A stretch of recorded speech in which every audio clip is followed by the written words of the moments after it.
Welcome to the Commercial Brokers International YouTube channel. My name is Joe Killinger. I'm one of the partners at Commercial Brokers International. And today I want to introduce you to our affiliate network. We've put together a list of top-notch commercial real estate brokerages around the country that are all independent, full-service brokerages. And so I'm going to bring them on this channel one at a time and have them talk to you about what's going on in their marketplace and then a little bit about their company. So you know that you've got somebody that's a great broker in that community that you can reach out to. So make sure you check out the video, give us a like while you're there, and also subscribe.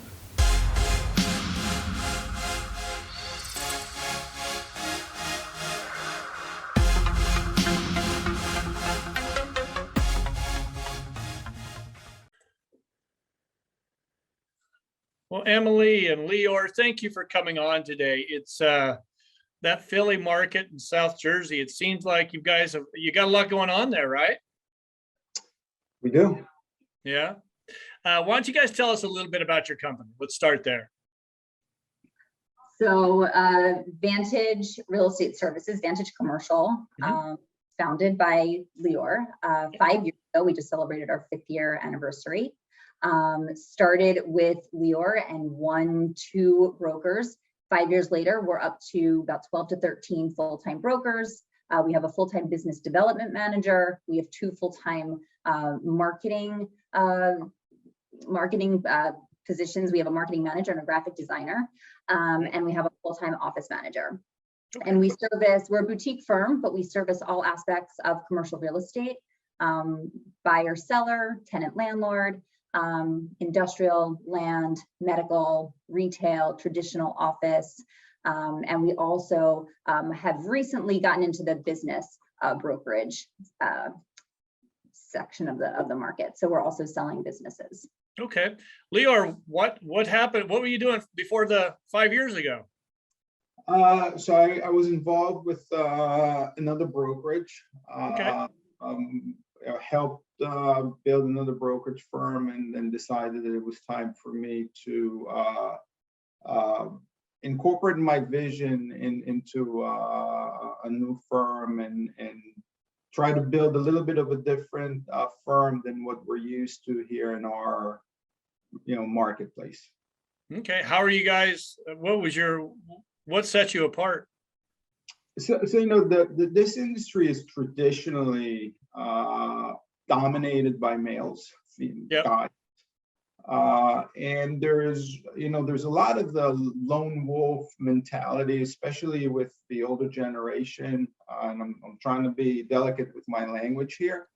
We're traditionally you had a broker running around with a tenant or a client, and even on the listing side, you'll see, maybe on the larger listings where, it's tens of $1 million worth of listing, you'll see 2 or 3 investment guys on there. But on the brokerage side, on the leasing and the smaller sales, you usually see one guy, again, a lone wolf kind of mentality.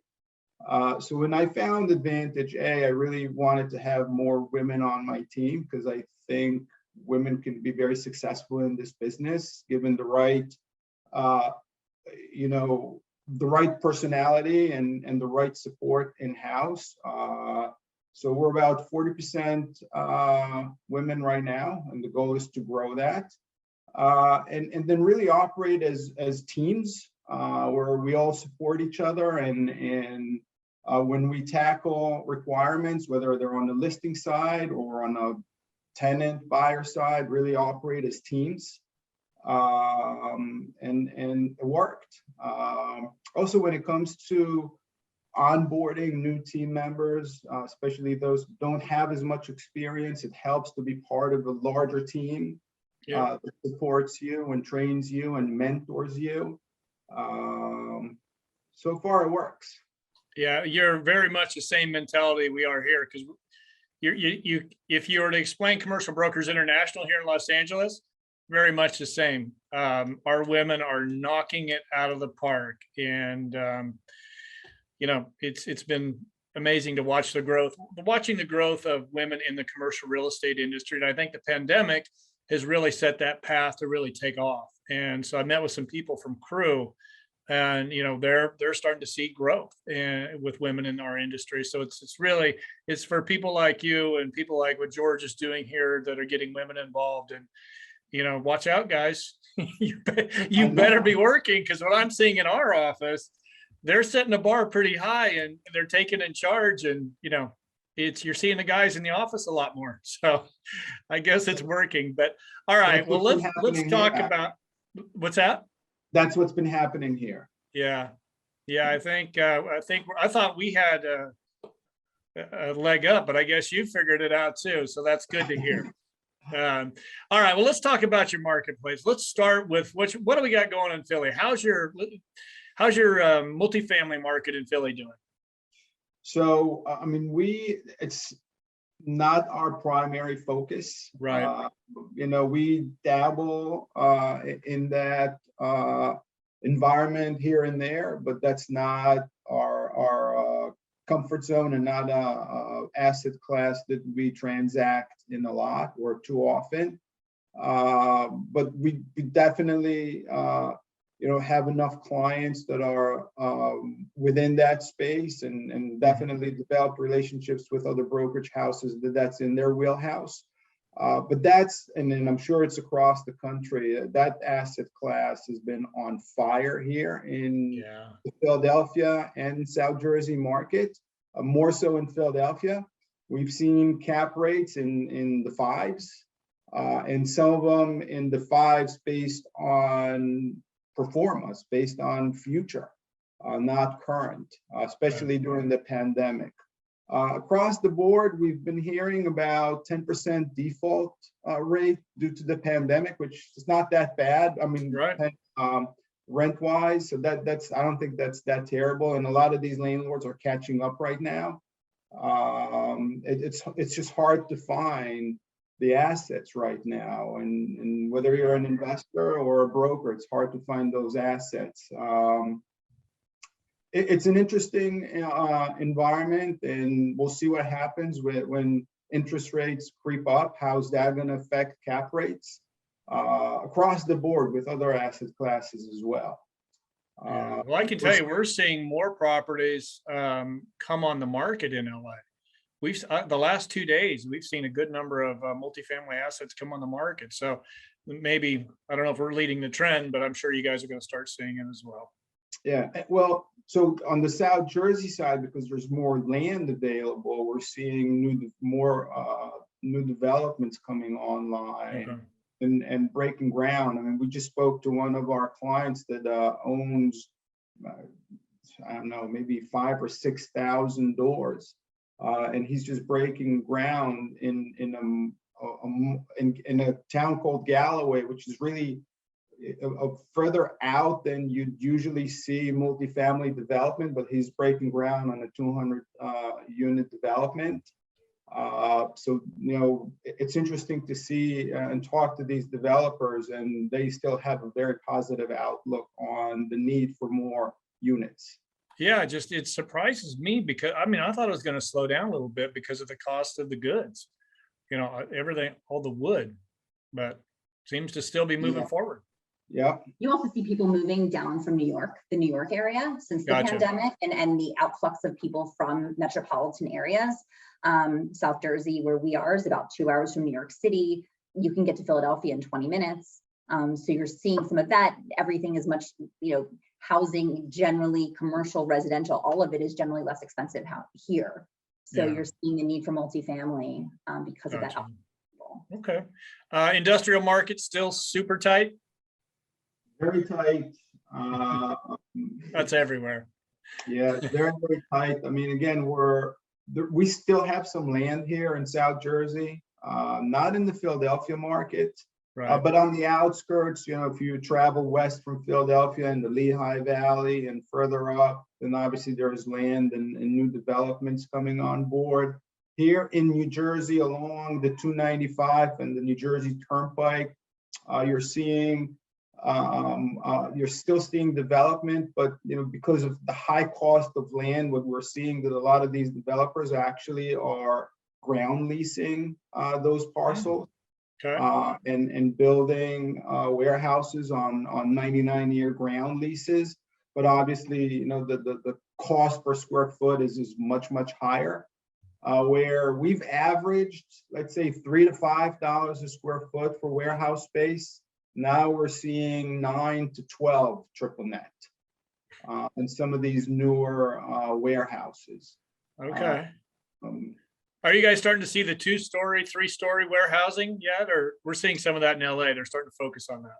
No, but we're seeing Not yet. 60-footers. Yeah, that's something, isn't it? Yeah.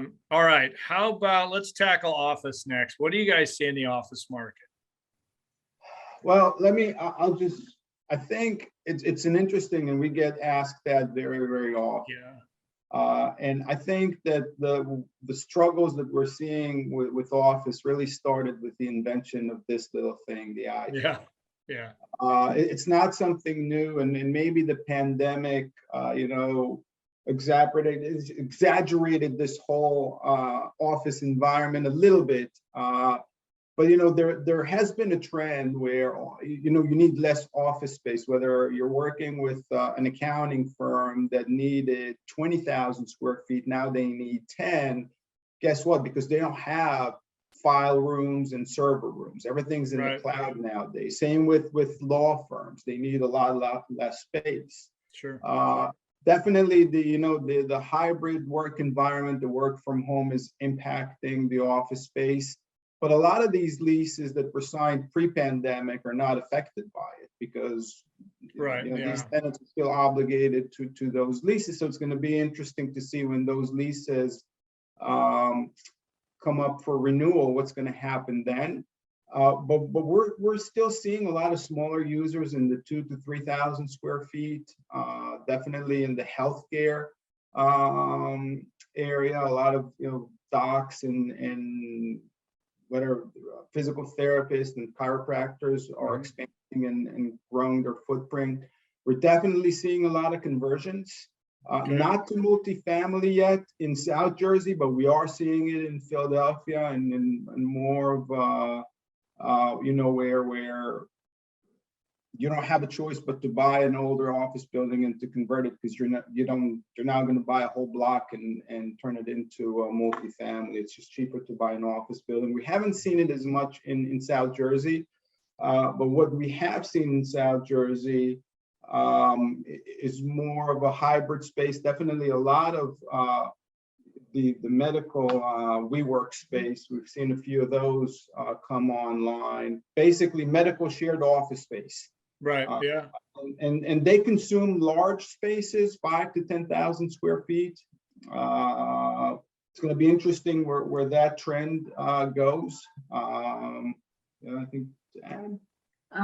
No, just conversion. Traditional office space is medical office buildings, and just becoming a little bit more creative in how those deals are structured with landlords, with ownership, whether that is a significant amount of free rent or TI credit or half rent for a period of time just to get people back into those spaces. It'd be a great time to be doing that because if you're looking for that kind of space and you've got these office buildings, as a landlord, I'd love to have that in there because those people just don't move very much. They get in there and they stay. Now, you are absorbing office space right now. You're getting less and less, or is it staying about the same as far as total square footage available? Less and less. Okay. All right. Well, now here's the big one, retail. What do we got going on retail in Philly and South New Jersey? We are crushing it. I mean, we're very busy and we're running out of space, honestly, retail space. Our office building is right next door to a shopping center that pre-pandemic was about 60% vacant. It's full. We filled it. And we get a lot of calls for space, and we're begging the landlord to let go of some of the tenants that are, low-hanging fruits. But we're seeing a lot of activity around retail. A lot of medical practices are moving into the retail environment. We just came from a real estate symposium at Rutgers University here in Camden, where Cooper Hospital, talked about real estate in space, and they just acquired an older Sears building and converting it into a multi-practice hospital, outpatient. And that's 100 and some thousand square feet. That's a $150 million project. So we're definitely seeing a lot of healthcare coming and absorbing retail space. A lot of services, psychiatrists, financial advisors, engineering firms coming into retail space. I mean, they're enjoying the visibility, the signage, and the rents are pretty much comparable, so they're not affected by it as much.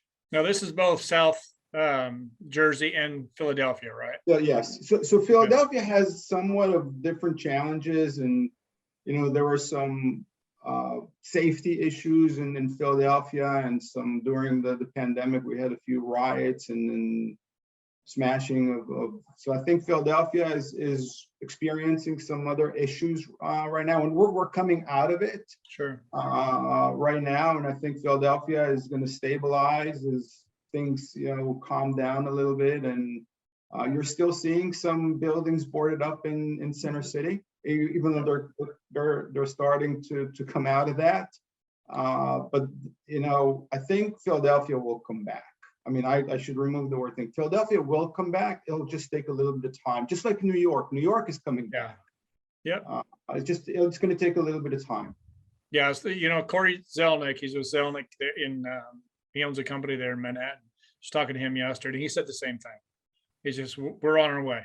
And so it's just going to take time. There's a lot of ifs in the air right now with the war, and everybody's kind of like, well, if this happens, then that, so there's a lot of ifs, but people are still moving forward. I know our phones here in our company are ringing, and a lot of it is retail. It's office in Los Angeles is fairly light, but retail is on fire. Do you guys have any second gen restaurant space available right now? We do not. Yeah. Isn't it amazing? The good operators are jumping on the opportunities. And, I think that's anybody with a core business that really knows how to operate it. This is a great time to be out there looking for it. Absolutely. And usually I when I talk to operators or, prospects that are calling us off of if space is available, say, well, they never succeeded there before. I said, it may not be a location issue, and in my opinion, it's usually an operator issue more than anything else. But yeah, if anything comes online, it's gone quickly. Yeah. Corey was saying the same thing about New York. He just said, yeah, if a good second gen location comes up, maybe 4 minutes, it's on the market and it's gone. Yes. And the good operators are looking for space. That kind of plays through here in Los Angeles as well. So, yeah. All right. Well, I know you guys are busy, so I don't want to hold you too long. Is there anything else you want us to know about that Philly and South Jersey market? I mean, it's a very busy region, right. and South Jersey and Philadelphia are really connected, even though we're in New Jersey and that's in Pennsylvania, but a lot right. of folks that live in South Jersey work in Philadelphia and vice versa. A lot of investors buy on both sides of the river. It's a very active market, a distance from New York, Washington, D.C., the ports, makes this area very active for corporations, headquarters, whether it's, in the office world, whether it's industrial. It's just a very busy market, and we're very fortunate to work in this area because it really it was very stable during the pandemic. Yeah. All right. Well, how do we get? Can you guys give us your email addresses? Yeah. My email address. I'm sorry. Yeah. Emily.Stein STEIN @vantageres.com. My first name Leor.Hemo HEMO @vantageres.com. Perfect. Now I'm going to put that at the bottom of the video too, so they can reach out to you guys. I'll include a phone number if you want that. You bet. And thank you for coming on today. I think it was. Thank you very much, Joe. Yeah, we love doing this so people can kind of get to know you guys. It's easy or it's hard to just pick up a phone and call somebody you don't know. but you know, you can see how personable you guys are and how knowledgeable. And I just think it makes it easier for people to reach out to you guys. So No, we for those of appreciate you, it. Thank you. yeah, for those of you watching, make sure you don't hesitate to reach out. Talk to them about New Jersey or South Jersey and Philly, and make sure you like the video. And guys, thank you very much. Thank you very much. Thank you.